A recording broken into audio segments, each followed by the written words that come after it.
डनकाशी news channel, सच है तो बोलेगा। विकास की राह पुलों से होकर गुजरती है, लेकिन बस्ती जिले के रामनगर विकासखंड की नरकटहा ग्राम पंचायत स्थित कुआनो नदी के पगारे घाट पर आज भी हजारों ग्रामीण स्थायी पुल के इंतजार में हैं।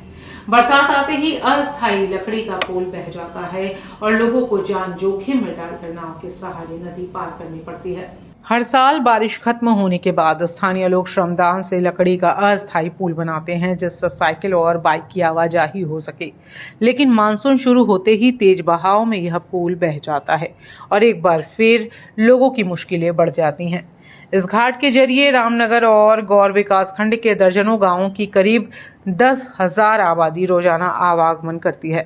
सबसे अधिक परेशानी स्कूली बच्चों को होती है, जिन्हें गौर और बभनान के विद्यालयों तक पहुंचने के लिए बरसात में नाव का सहारा लेना पड़ता है। अभिभावकों का कहना है कि हर दिन बच्चों की सुरक्षा को लेकर चिंता बनी रहती है। ग्रामीणों का आरोप है कि सांसद और विधायकों से कई बार स्थायी पुल निर्माण की मांग की गई, लेकिन अब तक केवल आश्वासन ही मिले हैं।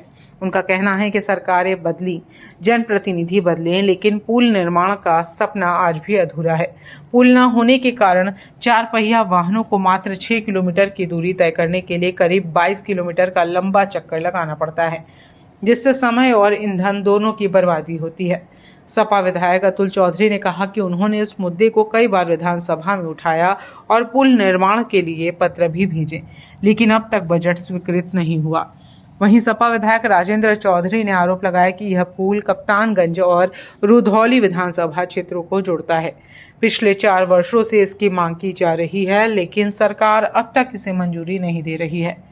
ग्रामीणों ने सरकार से पगारे घाट पर जल्द स्थायी पुल निर्माण कराने की मांग की है, ताकि हजारों लोगों को सुरक्षित और सुगम आवागमन की सुविधा मिल सके। ये ददरिया, हाँ, ये इसी से आते जाते हैं आप लोग? हाँ, इसी से आते जाते हैं। कितने दिनों से इसे? कितने दिन से? मैं तो करीबन 4-5 साल से आते जाता हूँ इधर से। अच्छा, ऐसे ही है? हाँ, ऐसे ही। बारिश में और बाढ़ में किसे आते जाते हैं? बारिश में सब इधर पानी वानी भरा रहता है, उधर से आते हैं। कितने किलोमीटर दूर? उधर से करीबन 30-35 किलोमीटर हो जाता दूर। अच्छा, हाँ, सुना हो के दिक्कत होती है? दिक्कत तो होती है ना।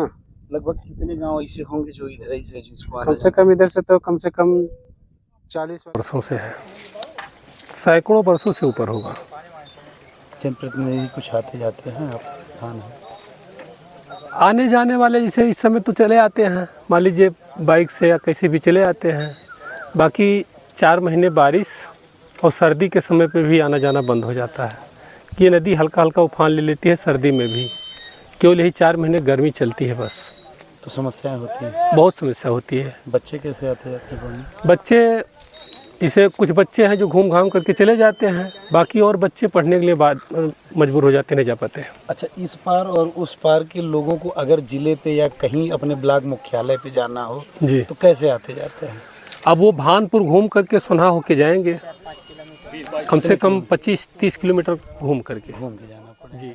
पूर्वांचल की खबरों से जुड़े रहने के लिए आज ही सब्सक्राइब करें हमारा YouTube चैनल डनकाशी और हाँ, लेटेस्ट अपडेट्स के लिए बेल आइकन को प्रेस करना ना भूलें।